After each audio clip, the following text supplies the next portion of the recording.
a few years down the road in the advertising business, I thought to myself, I love the creative process, but I want to do it underwater in the environment that I love more than anything else. And so, I didn't really know how one becomes an underwater explorer or an underwater creative person. So I just sold everything and thought, I don't know how I'm going to do it, but I'm going to slowly march towards that goal of being creative underwater.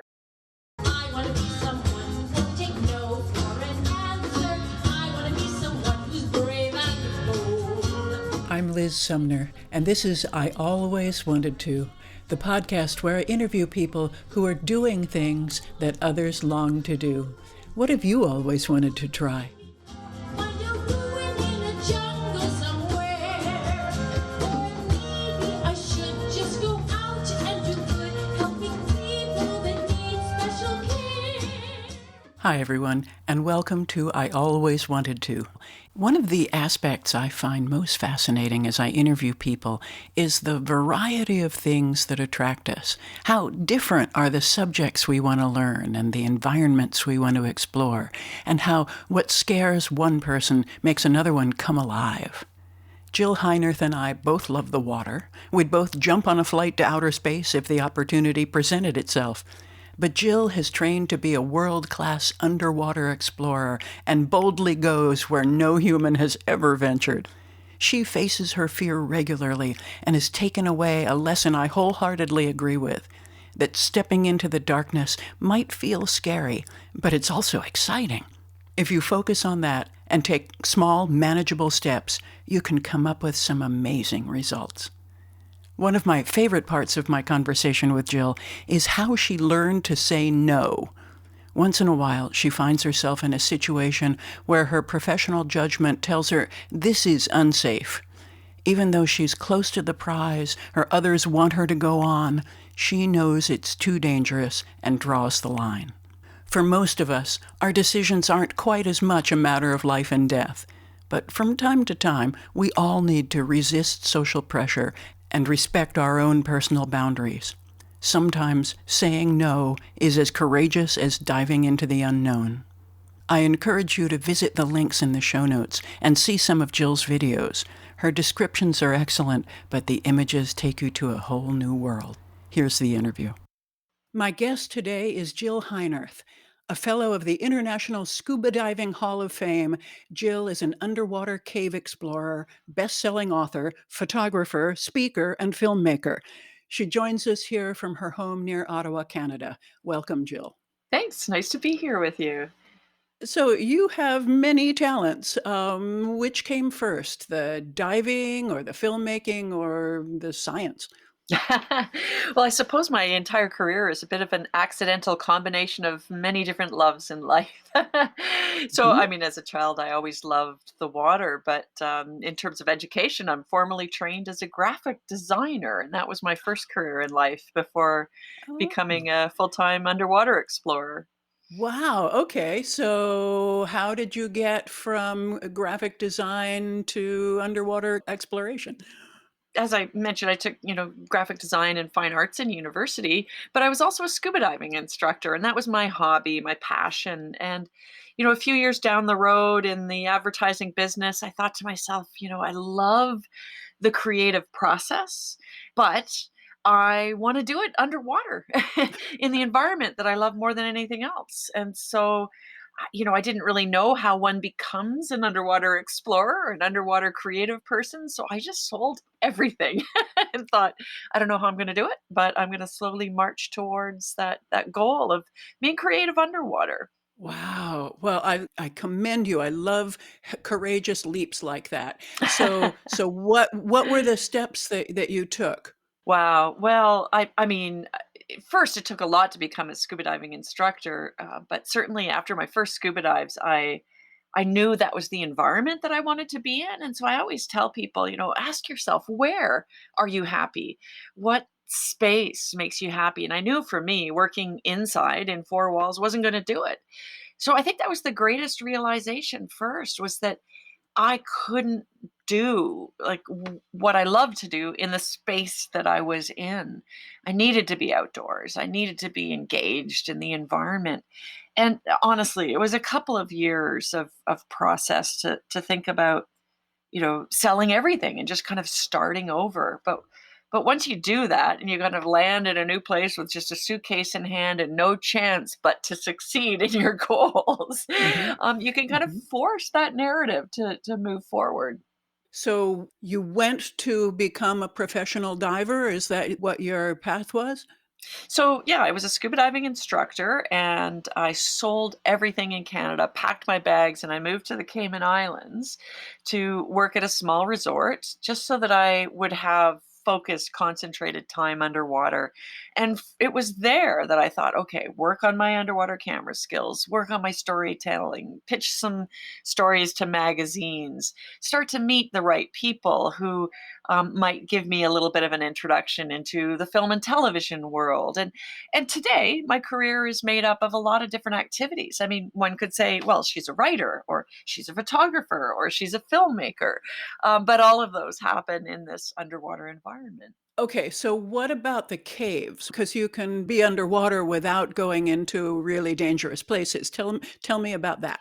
Well, I've always been fascinated by caves. Even as a child, I loved sort of roaming around the Bruce Trail in Ontario, Canada, and walking through these crevasses and little cavern environments. And I suppose for me, those tight, dark spaces are almost a back to the womb kind of Mm. experience. I mean, I know it terrifies most people and would make them feel claustrophobic, but for me, there's a very interesting feeling that I get from being in these spaces. And when I finally had a chance to dive in an underwater cave, I just went, oh, wow. I don't have to climb. I don't have to use, bolts in a wall to move up an environment and fight gravity. I can just inhale and move through this three-dimensional sculptural space. And I knew immediately that this was something I wanted to explore further. And so many, many years of training ensued and exploration along the way to build this career I have today. Wow. And what is it that makes underwater cave diving so treacherous? Well, imagine you enter the water, which is, scuba diving is dangerous enough on its own because you're reliant on life support to maintain Mhm. yourself. But now imagine yourself in a place where you cannot swim to the surface if something goes wrong.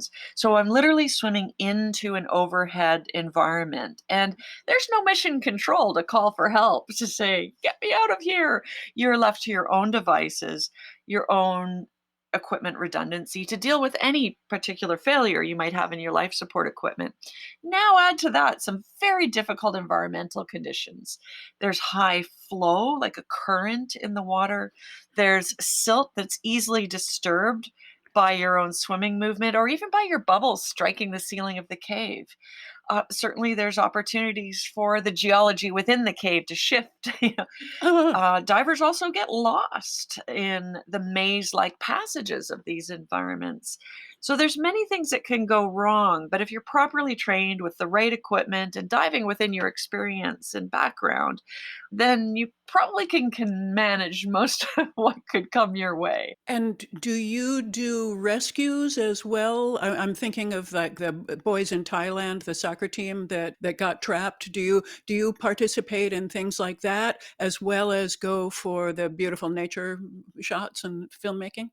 Yeah, I mean, cave diving is still quite a small community, certainly with the very experienced practitioners. And so many of us, including myself, are involved in rescue and recovery operations when something terrible goes wrong. It's a volunteer situation, something that we do for Mm, our own community of friends. So, mhm. yeah, I've been called many times to participate in recovery operations. It's almost never a rescue like happened with the boys in Thailand. That was amazing. Ah, I was actually in Greenland when that happened, and I was filming for a documentary.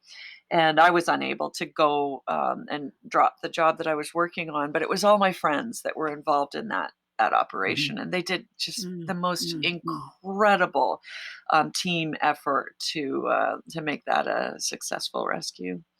Yeah, that was very moving. So Mhm. you dive in all kinds of different water, the cold and warm. Tell me about the differences of. Yeah. Well, I live in Canada, so a lot of what I do is cold water. But I've dived inside icebergs in Antarctica, underneath the Ah! Sahara Desert, in the middle of Siberia, inside volcanic lava tubes in the Canary Islands, many different environments, as well as open ocean environments, lakes, rivers, wherever I can get wet. Under the Sahara Desert? Yes, yeah, I led a National Geographic project there many years ago. What's under the Sahara Desert?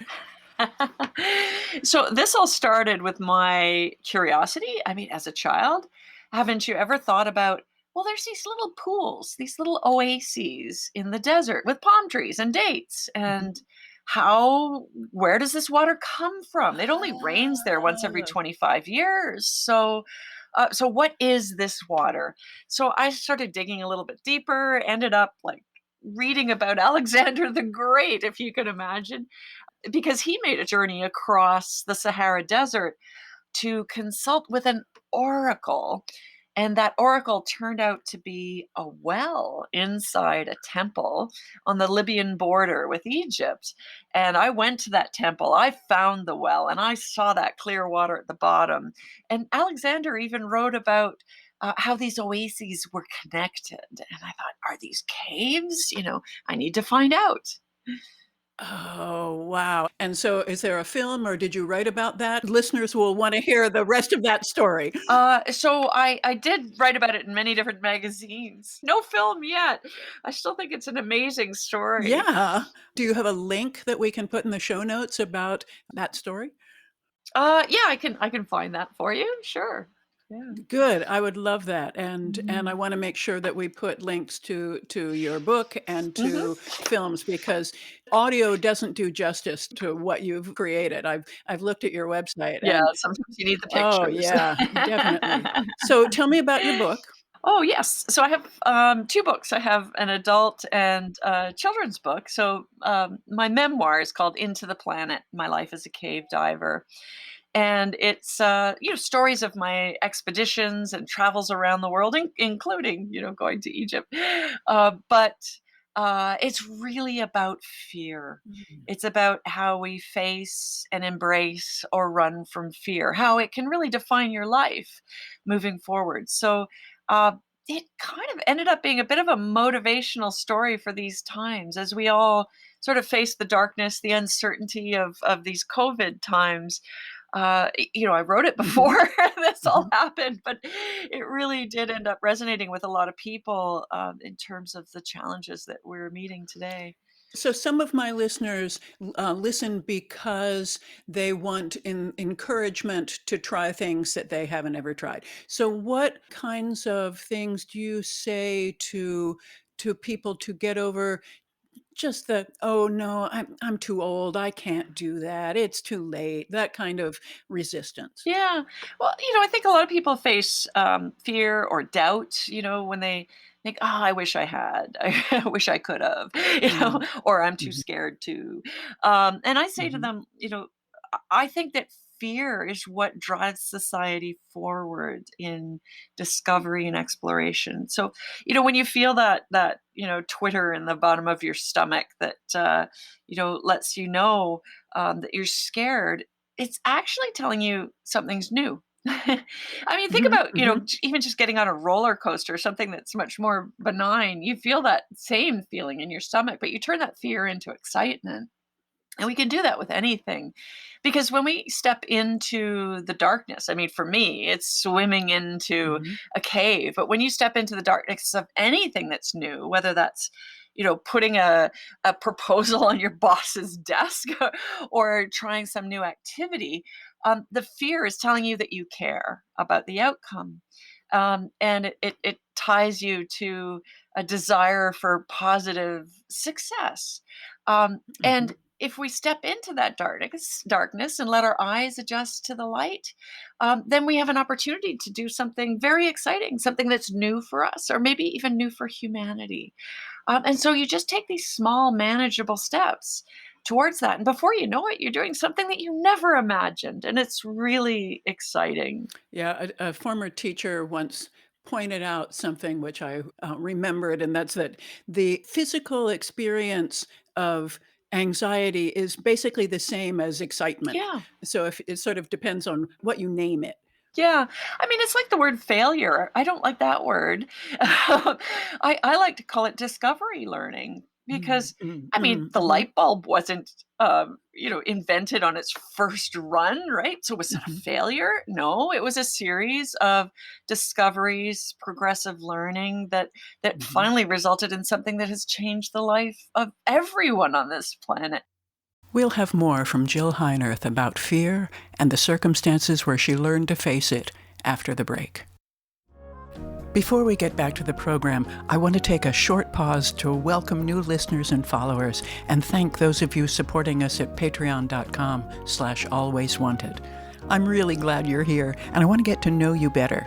If you have any questions or comments about the show, please email me at liz@lizsumner.com or message me on Facebook or Instagram.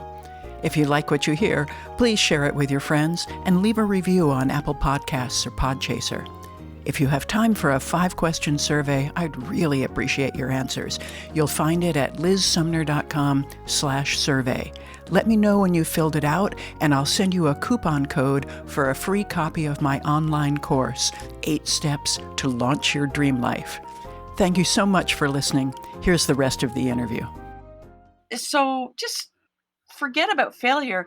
I mean, you can think about what's the worst possible outcome of my choice. Like, what could possibly go wrong? And you can work through those things and say, well, it's worth taking this risk, you know? Mhm, Um, I'm doing it because it's worth it. And then if the result is what you would have previously determined as failure, just say, no, I've just learned something and I could try this again. Or maybe I learned that I don't want to try this again. But you'll never know if you don't try. Yeah, I absolutely can see that in many, many things. However, cave diving, I mean, like there's some experimenting with cave diving has some consequences that Mhm. just learning to sing doesn't have. Yes, but we still take small, manageable steps. So, training is very important. The right Mm, gear is mhm, very important. mhm, Continuing to develop and stay current is very important. Those are all mhm, mhm, small, manageable steps that we can take. Like, if, for a long time you haven't been able to do your craft, then you have to step back into it slowly. And mhm, and so these are all calculated risks. So every time we take a risk, we think about, what's the worst that could happen, but also how might a problem affect me or my family, my community, whatever. So, taking a risk is far beyond yourself. It involves others. I have to mhm, think about my husband when I go on a mhm, cave dive. Like, is this something mhm, that's a smart choice for both of us? mhm, And, I mhm, know people may look at cave diving and say, "Oh, well, that's frivolous. That's adrenaline seeking sport. That's adventure. You mm, don't need to take mm, that mhm, risk." Well, I don't take that risk for adrenaline. That's not what drives me forward. I take these risks because of, valid collaborations in science with other scientists. I extend their eyes and hands into an environment that they can't get to safely. So there's always a reason for me to go to a place. And when I go into a cave, it's like going into a museum of natural history, except that nobody's ever documented the mm. assets within that museum. And I'm there to do that for the first time, to set eyes on a place that nobody's Oh. ever seen before and bring back that information. Ooh, tell me about some experiences of first time being in a place that before that no human that you know of has been, and times when you were really afraid and overcame your fears. Tell me some stories. Well, I've had some exciting opportunities working with scientists from, biologists studying the unique life within underwater caves to paleoclimatologists who are interested in the actual geology that informs us about Earth's past climate and the future. I mean, I've found the remains of ancient civilizations that have left behind Ooh. artifacts and even burials inside caves. So there's so much to see and explore, not to mention that these environments are also places where we test procedures and equipment, devices that are intended for other remote environments like space. Uh, Mm. so it's a huge privilege to go to a place that nobody's ever been before. And in a way, it kind of fulfills my, childish dream to be an astronaut, except Mhm. I'm an aquanaut Mhm. That's instead. wonderful. And is that the Mhm. name of your children's book? Yes, my kid's book's called The Aquanaut. Yeah. Any other times when you were particularly frightened? Oh, sure. I mean, I, would be lying if I didn't say that I've had some close calls in my career. I mean, I was inside an iceberg in Antarctica. I was the first person to ever cave dive inside an iceberg. Nobody had ever done it before. So we didn't have a handbook to tell us what to do or what we might experience. And we ended up experiencing some terrifying conditions. We had ice calving and closing the doorway that we'd gone into. We were pinned down by ferocious currents that made it impossible, or almost impossible, to escape the clutches of the iceberg. So I've had situations like that. I've also been inside a very small cave, about the size of the space underneath your bed, when a scientist panicked and became the Oh. cork in the bottle, Oh. preventing me from being able to get out. And so I needed to solve all the issues we were facing: a broken guideline, broken life support, a diver that's panicking and stuck, trapped in the underwater cave. And I have to go into that situation knowing that I can deal with all of those issues at once and get us home safely, which is what happened that day. Wow. Is there anything that you will never do again because that is just too far? Yeah, there were lots of expeditions that I say no to. And I think that that's the ultimate rule of survivors. I mean, yeah, people might look at me and say, yeah, you're a risk taker, but yes, but I'm also risk averse. Mm, mhm, mhm, So, I don't have a death wish or anything like that. So there are times when projects are pitched to me and I'll say no. Either, maybe I don't like the safety culture of the group. Maybe I mhm, don't feel that mhm, there's enough support for us to do something the way I would think of as doing it properly. I mean, there mhm, are geographic spots on the planet that I have big red X's on that I wouldn't go to just because of other risks, just getting there, getting mhm, mhm. kidnapped. I just turned down an expedition last week that involved having to fly through Yemen, and I'm like, nah. Mhm, mhm, Especially during COVID times, mhm, I don't want to mhm, spend the rest of my life trapped on an island off Yemen, or kidnapped in an airport in Yemen. mm, So mm, I have to think about all those sorts of things. I have to think mhm, about those risks in and out of the water. I have to think about cultural issues. And so yeah, there are lots of times when I mhm, say no, but I also think that it's important to know when to abort something. mhm, mhm, So, I might spend a lot of money to go to the far ends of the earth to do a project that's very, very difficult. And then in the moment, like I remember being in Lanzarote in the Canary Islands inside a volcanic lava tube. It had taken a lot of money to get there to set up the expedition. And I'm on the water's edge when my rebreather starts acting funny. That's my life support equipment. And I literally turned to my partners and said, "I'm sorry, but I won't be getting in the water today with this." And they're like, "You've got to. We need this footage. We need this. We need that. We need to collect these animals." And I'm like, "Sorry. I'll do my best to fix it. Maybe I'll be able to dive tomorrow, but no, I have to know when to say no. Or I need to even go on a dive and then be within just arm's reach of what I perceive as success, like reaching out for the treasure chest full of gold and go, whoop, nope, not today. I need to turn around. I only have so much life support gas left." So knowing when to turn around is just as important as knowing when to say no, and assess those risks constantly. I really acknowledge you for that. That's a hard thing to do, but I think particularly for women. Let me just go a little bit further because you want me to. To be able to recognize Mhm. your own safety and choose in that moment for what you think is right. I That is a hard thing Mhm. to do, and congratulations.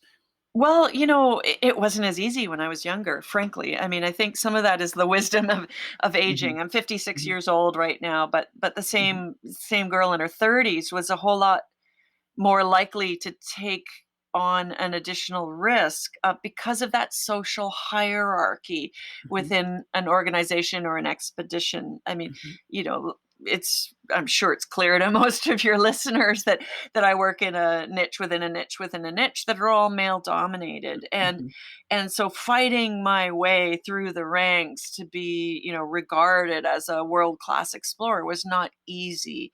And, there are times as a young woman when I did just follow along with the group. And I now recognize that I was taking risks that could have injured or killed me, or maybe even one of my teammates.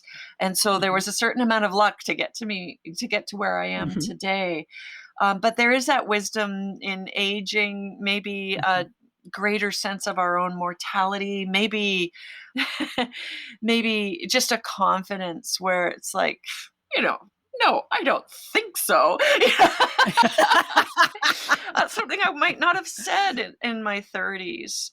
Mhm, But, mhm, I mhm, encourage people to find that wisdom earlier if they mhm, can. I mean, you'll mhm, lead a whole mhm, lot more rewarding and fulfilling life if you do. And I also learned that when I did stand up for myself, sure, some people got in my way, but that was about them, not about me. I did lose some opportunities, mhm, but those are mhm, people I mhm, probably didn't want to work with anyway.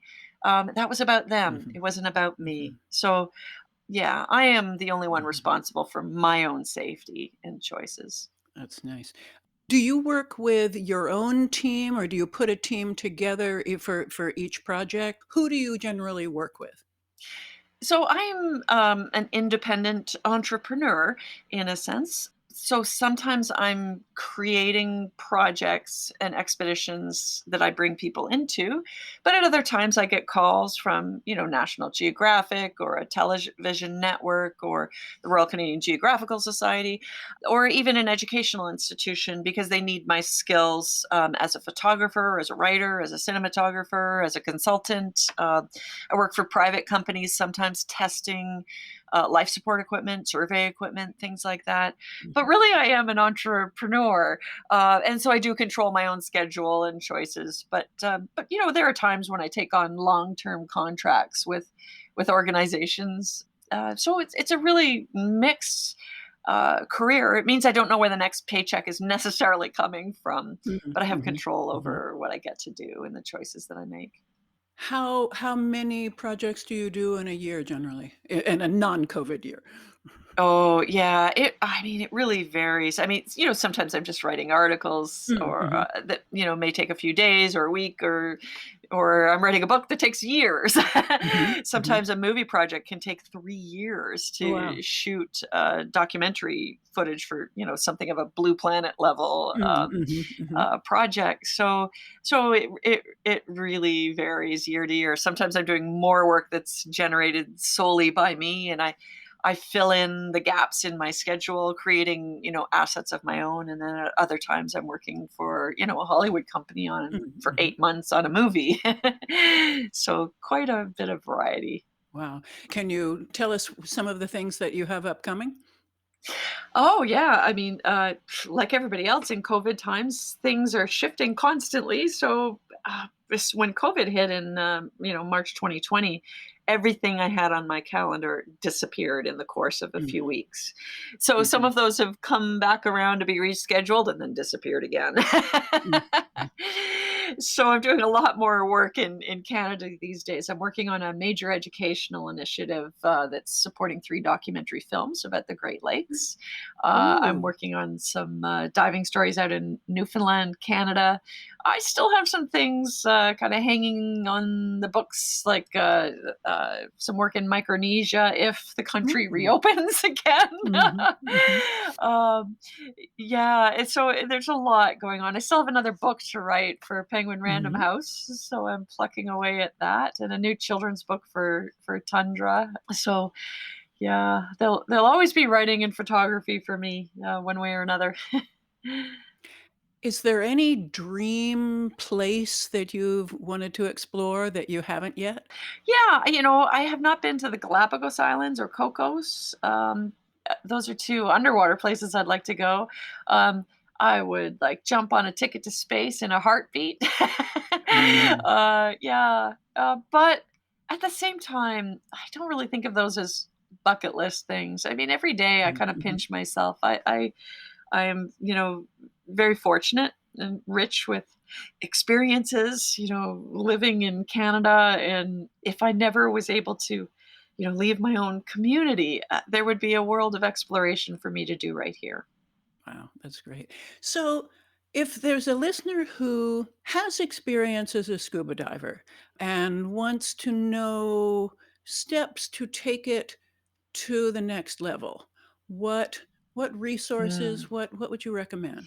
Well, when people learn to scuba dive, they get a license, essentially a certification that they earn, and it's called open water diver. Well, that's just the very first step, but for most people, that's all they ever do. So there are many continuing education opportunities in diving, like advanced diver, rescue diver.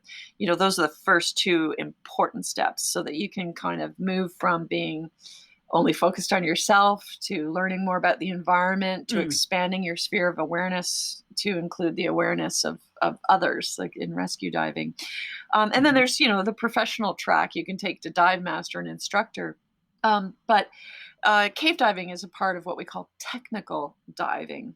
Technical diving really means that you just can't swim to the surface directly. You have to be able to stay underwater and solve your problems. And so you learn to carry additional tanks, or you learn advanced life support systems. You learn new environments, and those are, many many classes. It's not a fast process.